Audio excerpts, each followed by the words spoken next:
we have the everybody coming in now? Shows they're all still in the lobby. Yeah. Oh, there's a Just big on change.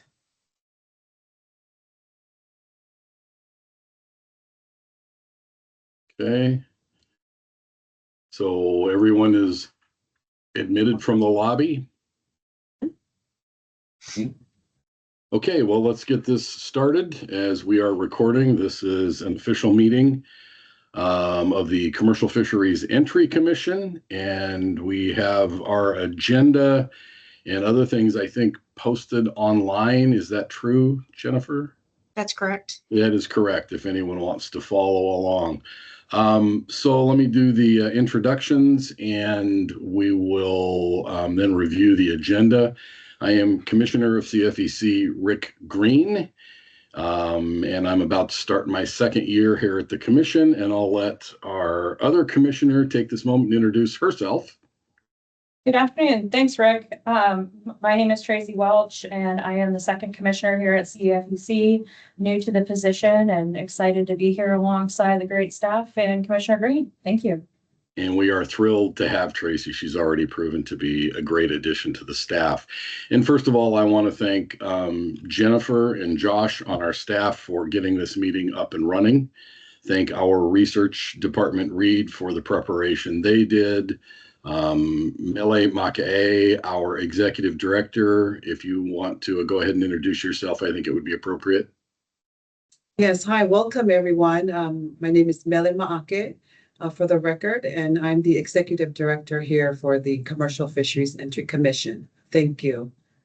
Okay, so we have basically a couple things on the agenda. We're going to discuss the authorities that bring us to this meeting and authorize us to go forward, and then discuss and vote on two proposed, one proposed emergency regulation, and we'll get into kind of the details of that in a moment. And then the second thing is a possible fee waiver for the 2025 season of the L21E permit holders, and it should be a relatively short meeting. So if we discuss the authorities that we use to get here and our goals, of course, we as CFEC are all about the Limited Entry Act that limits the number of commercial fishing permits allowed to operate within designated fisheries in Alaska. The commission was established in 1973 to administer the act, which is Alaska Statute 16.43.010. The stated purpose of the act is to promote the conservation and sustained yield management of Alaska's fisheries resources. And additionally, the act seeks to uphold the economic health and stability of commercial fishing industry in Alaska. And that's kind of what we're all about with the Commercial Fisheries Entry Commission. We are operating this meeting under the Open Meetings Act, Alaska Statute 44.62.310. And on our agenda are the two things I talked about earlier, which are, of course, the possible emergency regulation to add beach seines as an alternate gear type to the Cook Inlet set gillnet fishery, and a fee waiver for the 2025 L21E permit holders.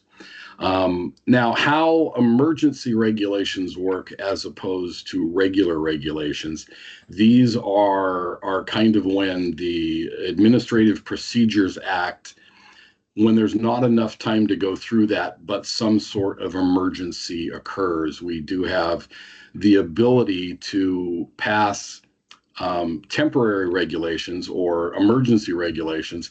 They have the tenacity of 120 days is what they would last if we do so, and 120 days from, I think, and Jennifer, you can correct me on this, but that's from the day they are signed at the Lieutenant Governor's office, which is right after the meeting. Is that correct?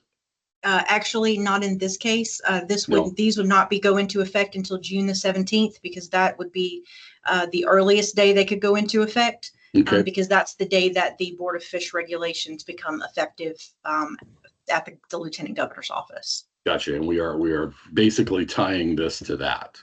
Correct. As this is part of the King Salmon recovery plan. So anyway, that's that. We also have, I think there is an announcement out there for the consideration of this to be a permanent addition to, and we do take public testimony on that. That is on the state website right now for people if they want to comment on it. No, we have not noticed to do anything permanent yet. Okay. But once that is available, it will be on our website and on the Alaska Online Public Notice System. Okay. And regardless of whether the emergency regulation is passed, the commission state may still move forward with making the regulation permanent in the future, and that will adhere to the requirements of the Alaska Administrative Procedures Act. That's 44.62, 180 through 215, including a period of time for the public comments. So in discussing our authorities, the enumerated legal authorities for the specific actions at that meeting for the June 4th meeting, 2026, the authorities are 16.43.040, that is, do we have a quorum? And as there are two commissioners on the commission with both in attendance, yes, we have a quorum. Statute 16.43.110A gives us the authority to adopt regulations consistent with law. And then 44.62.250 is what governs the adoption of emergency regulations, and 44.62.260 is the effective period of the emergency regulations. We have statute 1643.100A13, establish and administer the collection of annual fees, which is a big part of what we do. 16.43.160 is the fees itself. And then 20 AAC 05 425C is the interim use open access permits. 20 AAC 0505 560D is the limited entry permits. And then, of course, we're operating under 44.62 310, the Open Meetings Act. And those are the authorities that get us to where we are here today on June 4th, 2026, roughly at 2:09 p.m., just for the record. All right, so that would move us into our agenda items, if there are no further questions from anyone in the room. And Commissioner Green? Yes. I would like to move that we find that there is an emergency relating to the use of beach seines as an alternative gear type in the Cook Inlet salmon fishery, set gillnet fishery. Okay, and would you like to discuss that point? And I'll second, by the way. Yeah. I say, in discussions, Commissioner Welch? No, not on my part at this time. Yeah, well, for those that don't know, the Board of Fisheries on May 1st did pass the beach seine as the alternative gear. And it was a special meeting to hear, I think, 4 different proposals.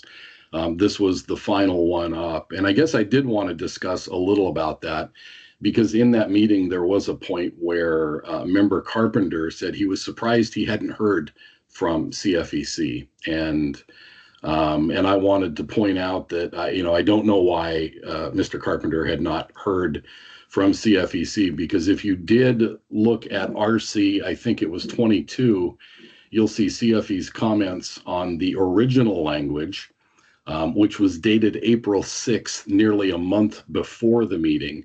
So I can't answer to Mr. Carpenter why he didn't hear it, but I want to make it on the record for sure that CFEC was involved. And it's my contention that because of CFEC staff, of whom I am very proud, I believe because of our involvement, we ended up with a proposal that could be voted on and could be executed. And I think that was because of CFEC staff in part, and I'm very proud of them, and I want to make sure that's known on the public record, because I think we have an incredible staff here at CFEC. I think they are comprehensive. I think they're on point. I think they are dedicated to the mission, and I couldn't be prouder of a staff than I am with this one. So that being said, the The set gillnet fishery went under through another alternative a few years ago with the dip nets, providing some access to the sockeye fishery that was going on. And since one of our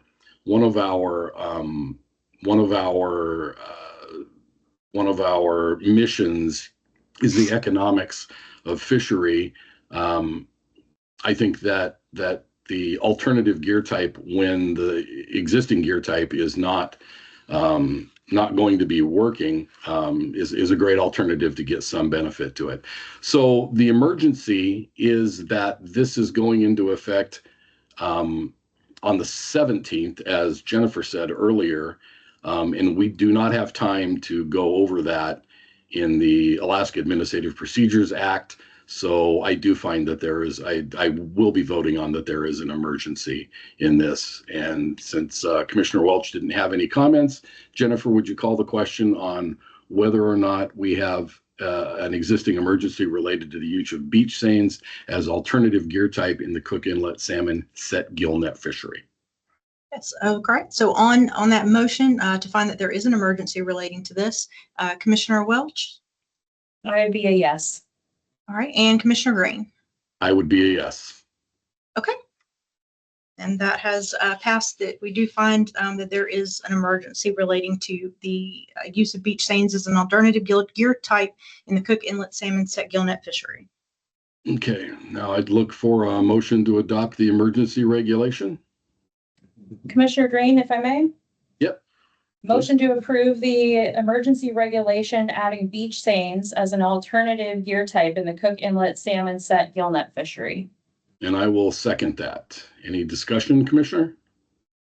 I have a few things as I was mulling over this issue. One of the things that I find a little problematic is that, the important aspect in what I was thinking is that this would remove the gear type for which the fishery was originally limited. It's no longer an alternative in the fact that the set net has been removed. And CFEC, from my understanding, we've previously made this distinction between changing the method or the fishing gear type utilized in by existing permit holders. But these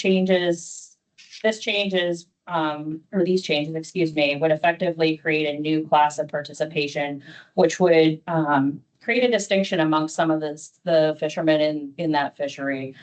Those who have beach set net sites would be able to utilize this new alternative gear type, and others may not. Even some who do have a set net site, I've heard that the beach seine may not be able to be utilized at all of those. So those are problematic and have kind of weighed into my decision making on this. Mm-hmm. Okay, thank you, Commissioner Welch. And I also share the same concerns you do. Some of the feedback I got is that there are some areas that are too rocky, and there are other disruptions that on their beach site they wouldn't be able to deploy the beach seine. There's also quite a few people that are offshore and don't have a lease to a beach site, which is a good reason why we moved this to permits rather than lease sites, because again, we at CFEC do not deal in lease sites, we deal in permits. And if it's not being attached to a permit, we really can't do anything about it. That being said, I also liked what I heard when Madam Chair of the Board of Fisheries, Marit Carlson Van Dort, said she wants to give the fishermen a chance to figure out ways to do this without having beach leases. Because one thing I know is that farmers and commercial fishermen, if there is a way that something can be done, they'll figure it out. They'll get that done if it's an opportunity. And it does concern me a little bit that this beach seine replaces commercial set gill nets. But the only thing that gives me solace is that's only when the King Management Recovery Plan is in effect. The set gill nets are still there in the management plan.